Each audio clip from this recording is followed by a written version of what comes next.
Hello दोस्तों, मैं सोहन कुमार बहुत बहुत स्वागत करता हूं आपके अपने नंबर वन चैनल 3S के लेक्चर्स पर। तो दोस्तों, आज की क्लास स्टार्ट करने से पहले हमने इससे पिछले लेक्चर में यानी कि लेक्चर नंबर फर्स्ट में जो कुछ भी पढ़ा था उसका एक बार रिवाइज कर लेते हैं, फिर आज की क्लास हम कंटिन्यू करेंगे। दोस्तों, सब इससे पिछली क्लास में यानी कि लेक्चर नंबर फर्स्ट में हमने देखा था कि पदार्थ क्या होता है। तो पदार्थ क्या होता है कि वह प्रत्येक वस्तु जो स्थान घेरती हो तथा जिसका द्रव्यमान हो पदार्थ कहलाती है। फिर हमने देखा कि पदार्थ की तीन अवस्थाएं होती हैं, ठोस, द्रव और गैस। ठोस अवस्था ही हमारा चैप्टर है, ठीक। तो पदार्थ की ये तीन अवस्थाएं होती हैं। ठोस अवस्था क्या होती है कि पदार्थ की वह अवस्था जिसका आकार एवं आयतन दोनों निश्चित होता है, पदार्थ की ठोस अवस्था कहलाती है।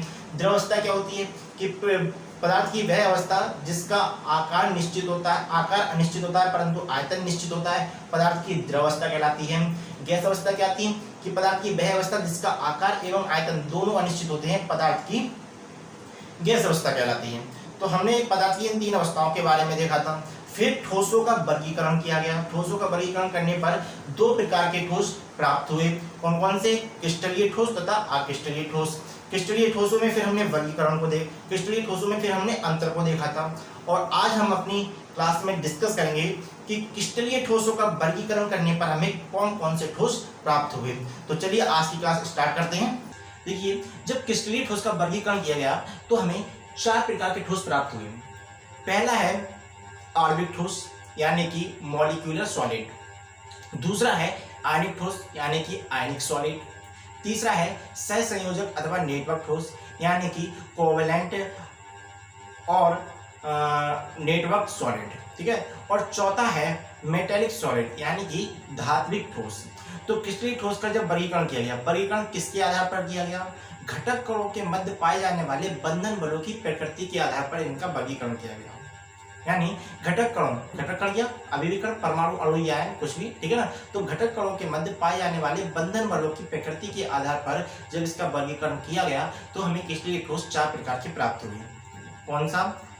आणविक ठोस, आयनिक ठोस, सहसंयोजक अथवा नेटवर्क ठोस और धात्विक ठोस, ठीक है। ये चार प्रकार के ठोस हमें प्राप्त हुए। अब एक एक करके सबके बारे में हम विस्तार से देखते हैं, ठीक है। सारे डाउट क्लियर हो जाएंगे, एक भी पॉइंट ऐसा नहीं रहेगा जो आपको समझ में नहीं आया। समझेंगे, बहुत ही बेहतर ढंग से समझेंगे, ठीक है। तो एक एक करके हम चारों प्रकारों के बारे में विस्तार से जानते हैं, ठीक। तो देखिए, पहला है हमारा आणविक ठोस। आणविक ठोस क्या होता है? नाम से ही हमें स्पष्ट हो जाएगा क्या है। आणविक ठोस है तो इनमें घटक कण क्या होंगे? अणु होंगे। आणविक यानी अणु। तो क्या है, इनमें घटक कण जो होते हैं वह अणु होते हैं। इनमें घटक कण अणु होते हैं, ठीक है ना। तो क्या हुआ कि आणविक ठोसों के घटक कण अणु होते हैं। आणविक ठोसों को तीन वर्गों में बांटा गया। पहला होता है अध्रुवीय आणविक ठोस। आणविक ठोसों में घटक कण अणु होते हैं, ठीक है ना। और आणविक ठोसों को तीन वर्गों में बांटा गया। पहला है अध्रुवीय आणविक ठोस, दूसरा है ध्रुवीय आणविक ठोस और तीसरा है हाइड्रोजन आवंधित आणविक ठोस। जब आणविक ठोसों का वर्गीकरण किया गया तो हमने देखा कि अध्रुवीय आणविक ठोस मिले, ध्रुवीय आणविक ठोस मिला और हाइड्रोजन आवंधित आणविक ठोस मिला। अब अध्रुवीय आणविक ठोस होता क्या है? ध्रुवीय आणविक ठोस, अध्रुवीय आणविक ठोस, अब इसे विस्तार से जानते हैं, ठीक है ना। ये आणविक ठोसों के ही तीन प्रकार हैं, ध्रुवीय आणविक ठोस, अध्रुवीय आणविक ठोस और हाइड्रोजन आवंधित आणविक ठोस, ठीक है ना। तो अध्रुवीय आणविक ठोस क्या होता है? पहला है अध्रुवीय आणविक ठोस। ये क्या होता है? देखिए, इन ठोसों में जो परमाणु होते हैं, इन ठोसों में परमाणु दुर्बल परिक्षेपण बल क्या है? अध्रुवीय आणविक ठोस। देखिए, इसमें जो परमाणु होते हैं वो दुर्बल परिक्षेपण बलों अथवा लंदन बलों द्वारा बंधे रहते हैं। दुर्बल परिक्षेपण बलों अथवा लंदन बलों द्वारा बंधे रहते हैं। ये ठोस मुलायम होते हैं और विद्युत के अचालक होते हैं और इनके गलनांक निम्न होते हैं। ये कमरे के दाब और ताप पर सामान्यतः द्रव अथवा गैसीय अवस्था में होते हैं। क्या है? ये जो आणविक ठोस हैं ये तीन प्रकार के हैं, अध्रुवीय आणविक ठोस, ध्रुवीय आणविक ठोस और हाइड्रोजन आवंधित आणविक ठोस। अध्रुवीय आणविक ठोस क्या होता है? इनमें जो परमाणु होते हैं, परमाणु यानी कि घटक कण, इनमें जो परमाणु होते हैं वह दुर्बल परिक्षेपण बलों अथवा लंदन बलों द्वारा एक दूसरे के साथ बंधे रहते हैं, ठीक है ना। और ये जो होते हैं ये ठोस मुलायम और विद्युत के अचालक होते हैं। कमरे के दाब और ताप पर ये सामान्यतः गैस अथवा द्रव अवस्था में होते हैं।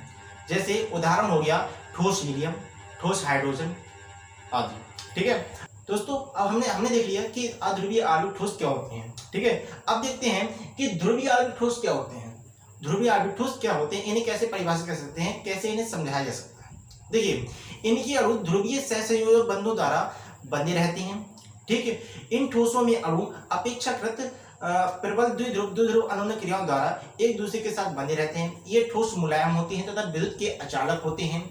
इनके गलनांक अध्रुवीय आणविक ठोसों के गलनांकों से अधिक होते हैं। फिर भी इनमें से अधिकतर कमरे के ताप और दाब पर गैस अथवा द्रव अवस्था में होते हैं। जैसे ठोस SO2 हो गया, ठोस HCl हो गया, ठोस NH3 हो गया। तो देखिए, नाम से ही हमें पता चल गया है कि ध्रुवीय आणविक ठोस, तो इनमें बंधन बंध कौन सा बंध बन गया होगा, ध्रुवीय सहसंयोजक बंध बन रहा होगा। नाम से पता चल गया कि ध्रुवीय आणविक ठोस है, ध्रुवीय आणविक ठोस है तो ध्रुवीय सहसंयोजक बंध होगा।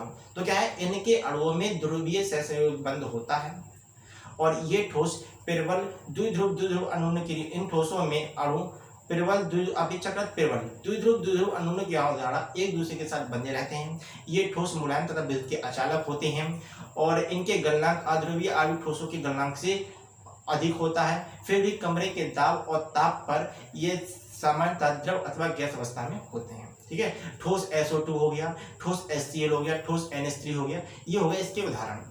अब तीसरा प्रकार था हमारा हाइड्रोजन आबंधित आणविक ठोस। तीन प्रकार थे आणविक ठोस के, तीन प्रकार थे, अध्रुवीय आणविक ठोस, ध्रुवीय आणविक ठोस और हाइड्रोजन आबंधित आणविक ठोस। दो प्रकार हमने जान लिए, अध्रुवीय आणविक ठोस हमने समझ लिया, ध्रुवीय आणविक ठोस हमने समझ लिया। अब देखते हैं हाइड्रोजन आबंधित आणविक ठोस क्या होता है। तो देखिए, हाइड्रोजन आबंधित आणविक ठोस, नाम से पता चल रहा है कि हाइड्रोजन बंध बन रहा होगा, हाइड्रोजन आबंधित आणविक ठोस। तो यानी कि वह आणविक ठोस जिनमें हाइड्रोजन आबंध बने, जिनके अणुओं में हाइड्रोजन आबंध बने, क्या होता है, हाइड्रोजन आबंधित आणविक ठोस होता है। ठीक है ना, थोड़ा और विस्तार से इसमें हमने लिख रखा है। क्या है कि वह ठोस, देखिए क्या है कि वह ठोस जिनके अणुओं में एक हाइड्रोजन तत्व तथा दूसरा तत्व फ्लोरीन, ऑक्सीजन या विद्युत ऋणात्मक तत्व होता है। इनके अणु एक दूसरे से हाइड्रोजन बंध से जुड़े रहते हैं, उन्हें हाइड्रोजन आबंधित आणविक ठोस कहते हैं। हाइड्रोजन बंध कब बनता है, जब हाइड्रोजन परमाणु से एक विद्युत ऋणात्मक तत्व जुड़ा होता है, तब हाइड्रोजन बॉन्डिंग होती है। हाइड्रोजन बॉन्डिंग कब होती है, जब हाइड्रोजन परमाणु से बहुत अधिक विद्युत ऋणात्मक तत्व होता है, ऑक्सीजन हो गया, फ्लोरीन हो गया। ठीक है ना, तो बहुत अधिक विद्युत ऋणात्मक तत्व जब ऑक्सीजन से जुड़ा होता है तब हाइड्रोजन बॉन्डिंग होती है। तो वही लिखा है कि वह ठोस जिनके अणुओं में एक हाइड्रोजन तथा दूसरा तत्व फ्लोरीन, ऑक्सीजन या विद्युत ऋणात्मक तत्व होता है और इनके अणु एक दूसरे से हाइड्रोजन बंध से जुड़े होते हैं, हाइड्रोजन आबंधित आणविक ठोस कहलाते हैं। एग्जाम्पल क्या हो गया, HF, F क्या है, विद्युत ऋणात्मक तत्व है। जब F हाइड्रोजन से जुड़ेगा तो हाइड्रोजन बॉन्डिंग बनेगी, और हाइड्रोजन बॉन्डिंग बनेगी तो इसका मतलब क्या होगा कि ये आणविक ठोस है, हाइड्रोजन आबंधित आणविक ठोस है। H2O में हाइड्रोजन बॉन्डिंग होती है, वो क्या है, विद्युत ऋणात्मक तत्व है। जब ये H2 से जुड़ेगा तो क्या होगा, हाइड्रोजन बॉन्डिंग होगी, तो ये क्या हो गया हमारा हाइड्रोजन आबंधित आणविक ठोस हो गया। ठीक है, तो ये हो गया इसके एग्जाम्पल। अब ये तीन प्रकार थे किसके, आणविक ठोस के। आणविक ठोस के ये तीन प्रकार थे। ठीक है, अब हमने देखा था कि क्रिस्टलीय ठोस के चार प्रकार होते हैं। कौन कौन से, आणविक ठोस था, आणविक ठोस के तीन प्रकार थे। दूसरा है हमारा आयनिक ठोस। ठीक है, तीसरा है सहसंयोजक अथवा नेटवर्क ठोस, चौथा है मेटेलिक सॉलिड यानी कि धात्विक ठोस। ठीक है, तो अब हमने आणविक ठोस देख लिया है कि आयनिक ठोस क्या होता है। आयनिक ठोस क्या होता है, इसे कैसे परिभाषित कर सकते हैं। तो देखिए, आयनिक ठोस क्या है कि वह ठोस, नाम से ही पता चल गया है आयनिक ठोस है, तो घटक कण क्या होंगे, आयन होंगे। तो वही है कि वे ठोस जिनमें घटक कण आयन होते हैं और ये विपरीत आवेशित आयन परस्पर स्थिर वैद्युत बलों द्वारा बने रहते हैं। इनके गलनांक और क्वथनांक अधिक होते हैं। ठीक है, और गलित अवस्था अथवा जलीय विलयन में ये विद्युत के चालक होते हैं। गलित अवस्था अथवा जलीय विलयन में ये विद्युत के चालक होते हैं। क्योंकि जलाने पर अथवा जल में घोलने पर आयन गमन के लिए मुक्त हो जाते हैं। गलित अवस्था अथवा जलीय विलयन में आयनिक ठोसों की विद्युत चालकता मुक्त आयनों की उपस्थिति के कारण होती है। क्या मतलब हुआ इसका? यहाँ पर इतना सब लिखा हुआ है, इसका क्या मतलब हुआ? इससे हमें रटना नहीं है, इसे हमें व्यवहारिक रूप से समझना है, क्योंकि जब हम प्रैक्टिकली इसे समझ लेंगे तो हमें इसे रटने की जरूरत नहीं पड़ेगी। तो क्या है कि क्या कह रहे हैं कि वे ठोस जिनमें घटक कण आयन होते हैं, ये तो हमें नाम से ही पता चल जाएगा कि इनमें घटक कण क्या होंगे, आयन होंगे। अब यहाँ पर एक लाइन ये आई है कि गलित अवस्था अथवा जलीय विलयन में ये ठोस विद्युत के चालक होते हैं। क्या होते हैं? विद्युत के चालक होते हैं। इसका क्या मतलब हुआ? देखिए, मैं यदि ठोस NaCl ले लेता हूँ, ठोस NaCl ले लेता हूँ, ठीक है ना, Na+ और Cl-, ठीक है ना, तो इसमें कौन कौन से आयन होंगे? Na+ होंगे और Cl- आयन होंगे, ठीक है। तो मैंने ये ठोस NaCl ले लिया, ठोस NaCl यानी कि नमक, ठीक है। तो हमने ठोस NaCl ले लिया। अब इसमें आप देख रहे हैं कि यदि मैं इसमें एक तरफ से बिजली का तार डाल दूँ और दूसरी तरफ से डालूँ इसमें उंगली, तो क्या ये करंट मारेगा? नहीं मारेगा। क्यों नहीं मारेगा? क्योंकि इस समय ये ठोस अवस्था में है, इसमें जो आयन है वो अलग नहीं हुए हैं, गमन के लिए मुक्त नहीं हुए हैं, तो ये करंट नहीं मारेगा। यदि मैं इसका जलीय विलयन ले लेता हूँ, इस एक्सपेरिमेंट में देखिए आप, इसमें NaCl का जलीय विलयन लिया हुआ है, ठीक है। एक साइड से इसमें धारा प्रवाहित की गई, बिजली प्रवाहित की गई, और दूसरी तरफ से एक बल्ब लगा दिया गया है। तो आप देख रहे हैं कि जैसे ही इसमें धारा प्रवाहित की गई, साइड में बल्ब जरूर उठता है। मतलब क्या हुआ कि इसमें धारा प्रवाहित हो रही है, ये विद्युत का चालक है, यानी जलीय विलयन है, NaCl का जलीय विलयन है, ये विद्युत का चालक है। यदि ये ठोस अवस्था में तो ये विद्युत का चालक नहीं है, लेकिन इसी का हमने जलीय विलयन लिया तो ये इससे देख रहे हैं कि हमने बिजली का तार डालने पर बल्ब जल उठा, तो ये विद्युत का चालक है। तो वही लिखा है कि गलित अवस्था अथवा जलीय विलयन में ये विद्युत के चालक होते हैं। NaCl क्या है? एक आयनिक ठोस है, NaCl, इसमें Na+ और Cl- आयन होंगे। NaCl में एक Na+ और Cl- होंगे। जब ये ठोस अवस्था में तो इसमें बिजली धारा प्रवाहित नहीं होगी, लेकिन जब गलित अवस्था अथवा जलीय विलयन में आया, ठीक है ना, लिया हमने इसे, तो इसमें धारा प्रवाहित हुई, इसमें धारा प्रवाहित हुई। अब क्यों हुई? क्योंकि इसमें Na+ और Cl- आयन गमन के लिए मुक्त हो गए, Na+ और Cl- आयन गमन के लिए मुक्त हो गए। तो इनकी विद्युत चालकता होने का कारण यही है कि जलीय विलयन में आयनिक ठोस में जो आयन होते हैं वो गमन के लिए मुक्त हो जाती हैं।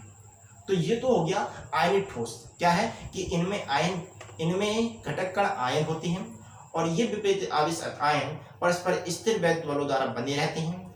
इनके गलनांक और क्वथनांक अधिक होते हैं, ठीक है। और गलित अवस्था अथवा जलीय विलयन में ये विद्युत के चालक होते हैं, क्योंकि गलाने पर अथवा जल में घोलने पर आयन गमन के लिए मुक्त हो जाते हैं, ठीक है ना। इनकी विद्युत चालकता कारण मुक्त आयनों की उपस्थिति का कारण होती है, ठीक है ना। यानी मुक्त आयन जब होंगे तभी जो चालकता होती है तभी प्रदर्शित होती है जब आयन मुक्त होते हैं। ठोस में जो Na+ आयन थे वो मुक्त, Na+ Cl- आयन थे वो मुक्त नहीं थे, तो ये करंट नहीं मार रहा था, यानी विद्युत का अचालक था। जब NaCl का हमने जलीय विलयन लिया तो इसमें आयन मुक्त हो गए, तो इसमें ये विद्युत का चालक हो गया, ठीक है। तो ये हो गया आयनिक ठोस। तो दोस्तों अब देखते हैं कि तीसरा प्रकार सहसंयोजक अथवा नेटवर्क ठोस क्या होता है। सहसंयोजक अथवा नेटवर्क ठोस किसे कहते हैं? तो आप देख रहे हैं कि सहसंयोजक अथवा नेटवर्क ठोस यानी सहसंयोजक, नाम से ही पता चल जाए, इसमें क्या होगा? सहसंयोजक बंद होगा। इसमें क्या होगा? सहसंयोजक बंद होगा। तो वही है कि वे ठोस जिनमें घटक कण यानी कि जिनमें घटक कण यानी कि परमाणु, तो ऐसे ठोस जिनमें परमाणु प्रबल सहसंयोजक बंधों द्वारा जुड़े रहते हैं, प्रबल सहसंयोजक बंधों द्वारा जुड़े रहते हैं जिससे एक नेटवर्क सा बन जाता है। इन्हें नेटवर्क ठोस क्यों कहते हैं? क्योंकि जो परमाणु होते हैं वो प्रबल सहसंयोजक बंधों द्वारा जुड़े रहते हैं, जिससे एक नेटवर्क सा बन जाता है, एक जाल सा बन जाता है, ठीक है ना, जो पूर्ण क्रिस्टल में पाया जाता है, पूरे क्रिस्टल में पाया जाता है, ठीक है। इन्हें जेंट मॉलिक्यूल अथवा विशाल अणु भी कहते हैं, ठीक है। इन ठोसों के गलनांक और क्वथनांक बहुत अधिक होते हैं, ठीक है। उदाहरण हो गया हीरा, ग्रेफाइट, क्वार्ट्ज आदि। अब देखिए जो ग्रेफाइट होता है, जो ग्रेफाइट है वह इसका एक अपवाद है। अब ग्रेफाइट को सहसंयोजक अथवा निर्भर ठोस कहा जाता है। अब कहा क्यों जाता है, इसका भी एक कारण है। देखिए जो ग्रेफाइट होता है उसकी संरचना में हम देखते हैं कि एक नेटवर्क सा बन जाता है। ग्रेफाइट है, इसकी संरचना जब हम देखते हैं तो एक जाल सा बनाती है। देख रहे हैं, ये एक जाल सा बनाएगी। ग्रेफाइट की जो संरचना होती है एक जाल सा बनाती है, ठीक है ना। तो ये क्या है, एक नेटवर्क सा बनाती है, इसीलिए हम इसे नेटवर्क अथवा सहसंयोजक ठोस कहते हैं। लेकिन अपवाद क्यों है, अपवाद इसलिए है क्योंकि सहसंयोजक ठोस होता है वो विद्युत का अचालक होता है, जबकि ग्रेफाइट विद्युत का एक अच्छा चालक होता है। फर्स्ट पॉइंट तो ये हो गया इसके अपवाद होने का। दूसरा कारण ये है कि जो ग्रेफाइट होता है ये मुलायम होता है, ठीक है, जबकि सहसंयोजक ठोस में जो हीरा है, क्वार्ट्ज है, ग्रेफाइट है, हीरा प्रकृति का सबसे कठोर माना जाता है, ठीक है, सबसे कठोर धातु है, सबसे कठोर हीरा ही होता है प्रकृति में, ठीक है। तो जबकि ग्रेफाइट होती है मुलायम। तो दूसरा कारण अपवाद का ये हो गया। क्यों अपवाद है, नंबर फर्स्ट तो ये है कि इसकी जो संरचना है, ये विद्युत की चालक होता है, ठीक है। और दूसरा कारण हो गया कि ये जो है ग्रेफाइट जो है विद्युत का एक चालक हो गया, और दूसरा ये है कि ये मुलायम होता है, ठीक है ना। जबकि और उदाहरण देखें, हीरा देखें तो कठोर होता है, विद्युत का चालक भी नहीं होता।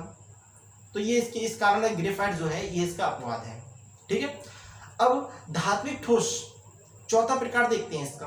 चौथा प्रकार कौन सा था हमारा, धात्विक ठोस। अब धात्विक ठोस क्या होता है, धात्विक ठोस नाम से पता चल गया कि इसमें जो घटक कण हैं वह धात्विक होंगे, धात्विक धनायन होंगे।